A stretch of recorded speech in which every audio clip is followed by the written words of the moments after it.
je suis de passage à Paris.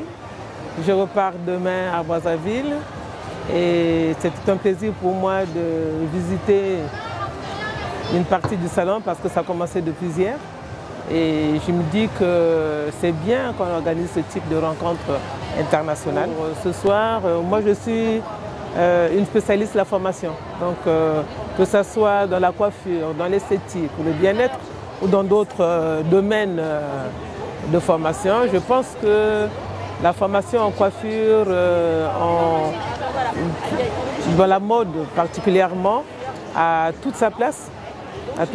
Et d'ailleurs, ce sont des métiers d'avenir parce que c'est des métiers qui ont toujours des offres d'emploi, contrairement à certains domaines, et particulièrement en période de crise. Et c'est universel parce que c'est valable en Europe comme en Afrique ou dans d'autres continents. Si, l'excellence va avec la formation, hein, c'est pas tout. Quand on sort de l'école, on n'est pas performant, c'est au fil des années qu'on a la maîtrise de son métier et en ce moment-là, on acquiert l'excellence. Donc il faut l'aimer, c'est ça que j'ai dit, il faut susciter des vocations. Quand on a une vocation, ça veut dire qu'on aime ce que l'on fait et on partage ce que l'on a fait avec les autres.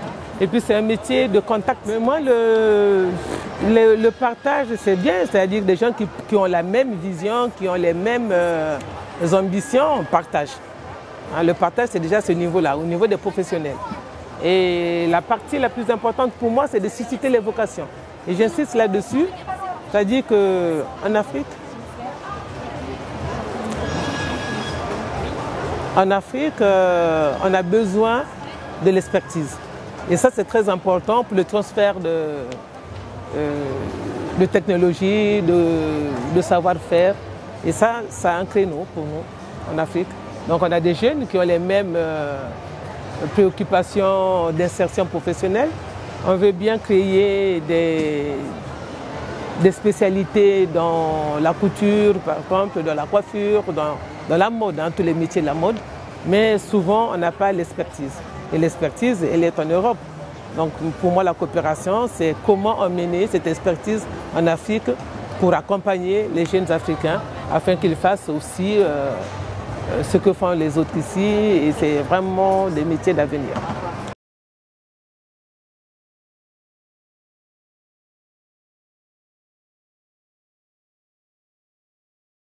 Pour moi, la coiffure, c'est un métier très créatif.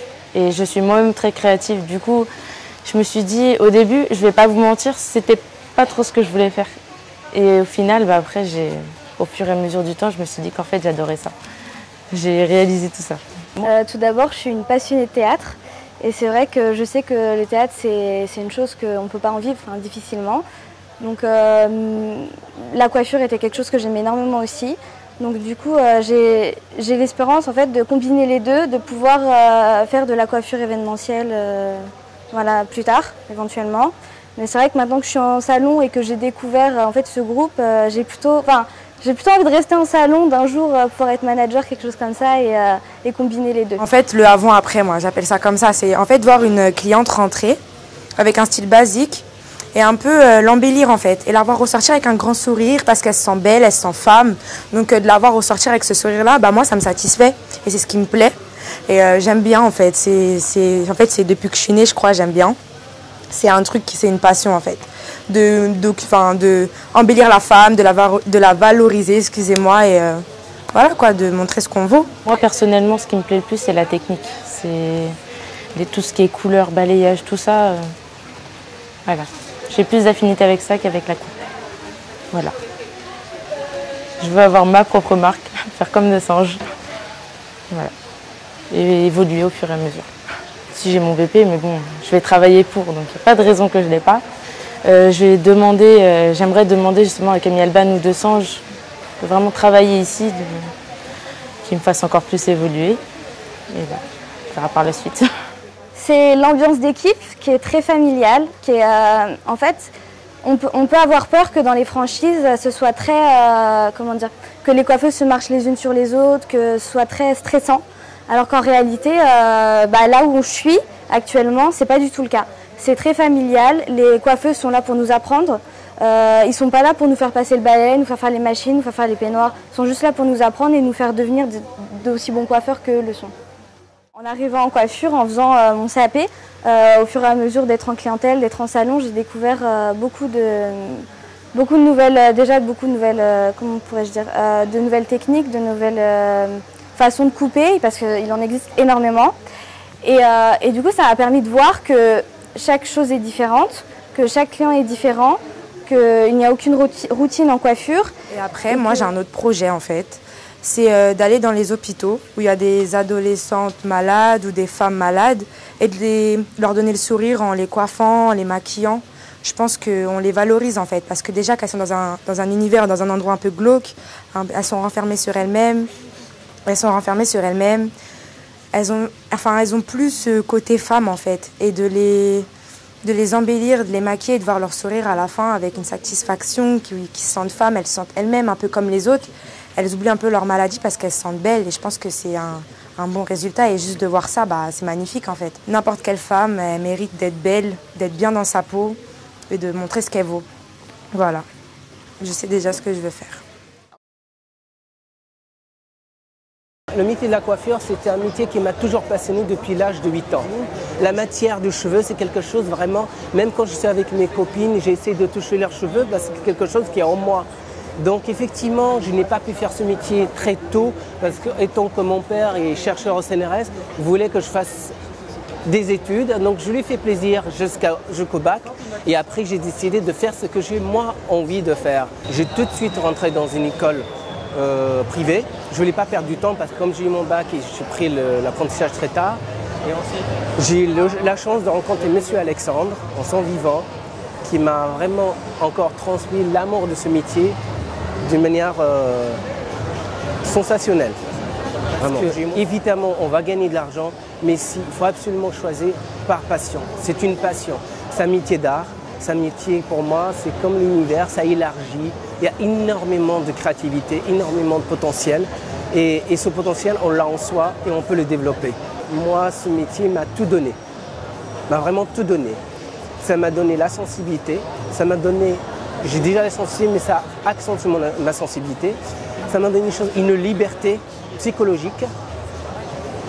Ça m'a donné la confiance en moi, ce que je n'en avais pas. La rencontre avec... Et en fait, ce métier m'a fait rencontrer beaucoup de monde.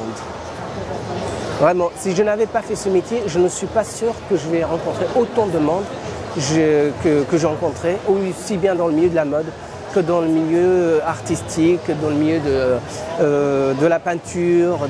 Et ce métier vraiment englobe beaucoup de choses et ce qui permet aux jeunes de rencontrer beaucoup de monde.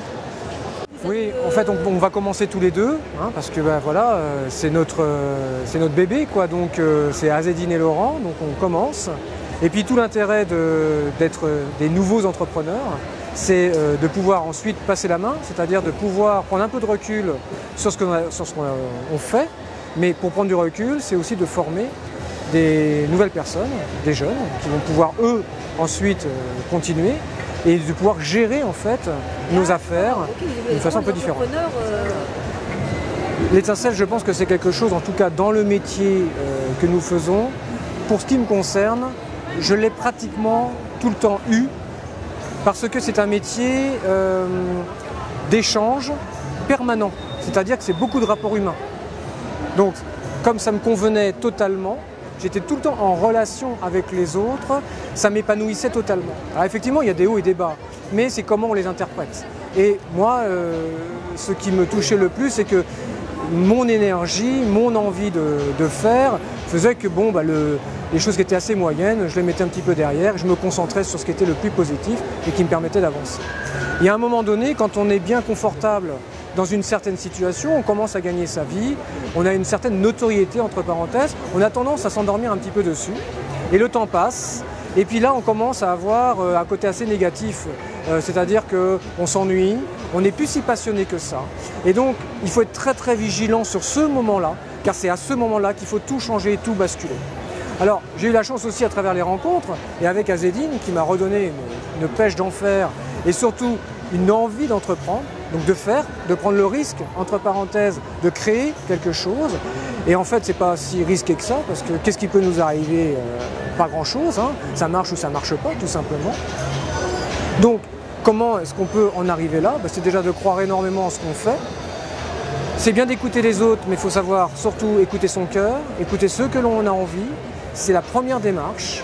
On est de très bons conseillers soi-même.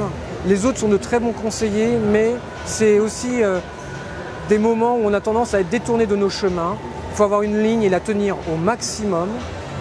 Des fois, il faut savoir être un petit peu égoïste. Il faut savoir se concentrer sur soi. Et puis, après, c'est les rencontres. Il faut aussi croire énormément à ce qui arrive. C'est-à-dire que chaque jour qui passe est un jour créatif. C'est-à-dire qu'automatiquement dans une journée, il se passe une multitude de choses et il faut être vigilant et attentif à tout ce qui se passe. C'est ce qui vous dessine en permanence votre avenir.